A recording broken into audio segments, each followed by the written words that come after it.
Hi ಎಲ್ಲರಿಗೂ ನಮಸ್ಕಾರ. ಜ್ಯೋತಿಷ್ಯ ಜನ ಯೂಟ್ಯೂಬ್ ಚಾನಲ್ಗೆ ಸ್ವಾಗತ.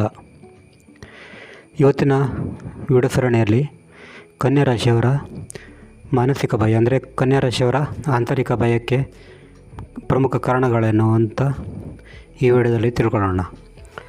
ಸಾಮಾನ್ಯವಾಗಿ ನೀವು ಕನ್ಯಾ ರಾಶಿಯವರಾಗಿದ್ದರೆ ನಿಮಗೆ ನಿಮ್ಮ ಭಯಕ್ಕೆ ಮೂಲಭೂತ ಕಾರಣ ಏನು ಅಂತ ಈ ವಿಡಿಯೋದಲ್ಲಿ ಚೆನ್ನಾಗಿ ಗೊತ್ತಾಗ್ತದೆ.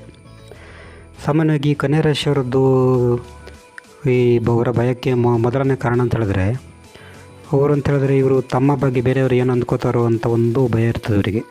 ಅಂದರೆ ಈ ಕೀಳರಿಮೆ ಅಂತಾರಲ್ಲ, ಅಂದರೆ ನಿಜವಾಗಿ ಆ ಥರ ಏನೂ ಅಂದ್ಕೊಳ್ಳಲ್ಲ ಯಾರು, ಇವರು ಆ ಥರ ಅಂದ್ಕೋತಾರೆ. ಯಾಕಂದರೆ ಇವರು ಸ್ವಭಾವತಃ ಇವರು ಅಂದರೆ ಕನ್ಯಾ ರಾಶಿಯವರು ಈ ಬೇರೆಯವ್ರ ಬಗ್ಗೆ ಥಿಂಕ್ ಮಾಡೋದು ಜಾಸ್ತಿ, ಅಂದರೆ ಬೇರೆಯವ್ರ ಬಗ್ಗೆನೇ ಗಮನ ಕೊಡೋದು ಜಾಸ್ತಿ. ಆ ಕಾರಣ ಇವರು ತಮ್ಮ ಬಗ್ಗೆ ಬೇರೆಯವರು ಏನು ತಿಳ್ಕೊಳ್ತಾರೆ ಅಂತ ತುಂಬ ಒಂದು ನೆಗೆಟಿವ್ ಫೀಲ್ ಇರ್ತದೆ. ಅದು ಕೂಡ ಇವರಿಗೆ ಈ ಯೋಚನೆ ಇದೆಯಲ್ಲ, ಈ ಥಿಂಕಿಂಗ್ ಇವರಿಗೆ ಭಯ ಕೊಡ್ತದೆ.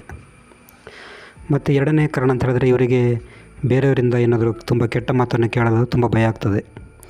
ಈ ಬೇರೆಯವರಿಂದ ಒಳ್ಳೆಯದನ್ನೇ ಬಯಸ್ತಾರೆ ಬಿಟ್ಟರೆ ಬೇರೆಯವರಿಂದ ಸುಮ್ಮನೆ ಕೆಟ್ಟ ಮಾತನ್ನು ಕೇಳೋದು, ನೆಗೆಟಿವ್ ಟಾಕ್ ಈ ಥರ ಎಲ್ಲ ಯಾರಾದರೂ ಮಾಡಿದರೆ ತುಂಬ ಒಂದು ಭಯ ಕೊಡ್ತದೆ. ನೆಕ್ಸ್ಟು ಕಾರಣ ಅಂತ ಹೇಳಿದ್ರೆ ತಮ್ಮಿಂದ ತಪ್ಪು ಆದರೆ ಅಥವಾ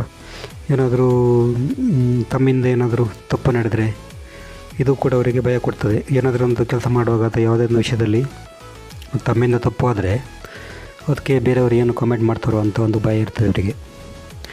ನೆಕ್ಸ್ಟು ಏನಂತ ಹೇಳಿದ್ರೆ ಬೇರೆಯವರು ಏನಾದರೂ ಇವರನ್ನು ಟೀಕೆ ಮಾಡಿದರೆ, ಇವರು ಈಗ ಸಾಮಾನ್ಯವಾಗಿ ಬೇರೆಯವರು ಟೀಕೆ ಮಾಡೋದು ನಾರ್ಮಲಾಗಿ ಇದ್ದೇ ಇರ್ತದೆ.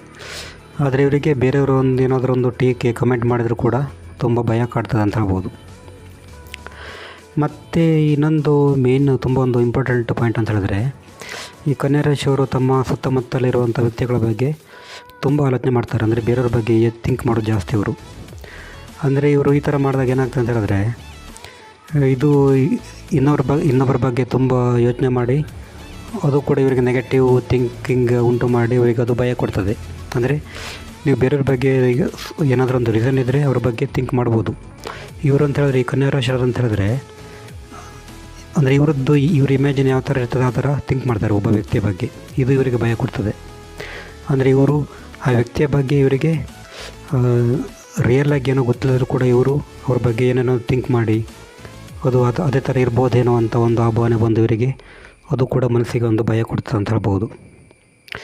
ನೆಕ್ಸ್ಟ್ ಕೊನೆಯ ಪಾಯಿಂಟ್ ಅಂತ ಹೇಳಿದ್ರೆ ಈ ಸಾಮಾನ್ಯವಾಗಿ ಈ ಕನ್ಯಾ ರಾಶಿಯವರು ಬೇರೆಯವರು ತಮ್ಮನ್ನು ಸರಿಯಾಗಿ ಅರ್ಥ ಮಾಡ್ಕೊಳ್ಬೇಕು, ಅಂದರೆ ಸ್ವಲ್ಪ ಅಂಡರ್ಸ್ಟ್ಯಾಂಡಿಂಗ್ ಚೆನ್ನಾಗಿ ಮಾಡ್ಕೋಬೇಕಂತ ಅಂದ್ಕೋತಾರೆ. ಆದರೆ ಇದು ಕೂಡ ಅವರು ಏನಾದರೂ ತಮ್ಮನ್ನು ಸರಿಯಾಗಿ ಅರ್ಥ ಮಾಡಿಕೊಳ್ಳಲ್ಲ, ಬೇರೆಯವರು ತಮ್ಮ ಬಗ್ಗೆ ತುಂಬ ತಪ್ಪಾಗಿ ಅರ್ಥ ಮಾಡ್ಕೊಳ್ತಾರೆ ಅಂತ ಇವರೇ ಆಲೋಚನೆ ಮಾಡ್ತಾರೆ. ಇದು ಕೂಡ ಇವರಿಗೆ ಒಂದು ಮಾನಸಿಕ ಭಯ ಉಂಟು ಮಾಡ್ತದೆ. ಅಂದರೆ ಜನರು ತಮ್ಮ ಬಗ್ಗೆ ತುಂಬ ತಪ್ಪಾಗಿ ಅರ್ಥ ಮಾಡ್ಕೊಂಡ್ರೆ ಯಾವ ಥರ ಇರ್ತದೆ, ಈ ಥರ ಥಿಂಕ್ ಮಾಡಿದ್ರೆ ಏನು ಮಾಡೋದು, ಹೀಗಾಗಿ ಈ ಥರ ಒಂದು ಭಯ ಇರ್ತದೆ. ಇದು ಕನ್ಯಾ ರಾಶಿಯವರ ಭಯಕ್ಕೆ ಪ್ರಮುಖ ಕಾರಣಗಳು. ನೀವು ಕನ್ಯಾ ರಾಶಿಯವರಾಗಿದ್ದರೆ ಈ ವಿಡಿಯೋ ನಿಮಗೆ ತುಂಬ ಒಂದು ಹೆಲ್ಪ್ಫುಲ್ ಆಗ್ತದೆ. ಕಮೆಂಟ್ ಬಾಕ್ಸಲ್ಲಿ ನಿಮಗೆ ಯಾವ ಥರ ಜ್ಯೋತಿಷ್ಯದಲ್ಲಿ ಯಾವ ಥರ ವಿಡಿಯೋ ಬೇಕಂತ ಕಮೆಂಟ್ ಮಾಡಿ. ನಮಸ್ಕಾರ.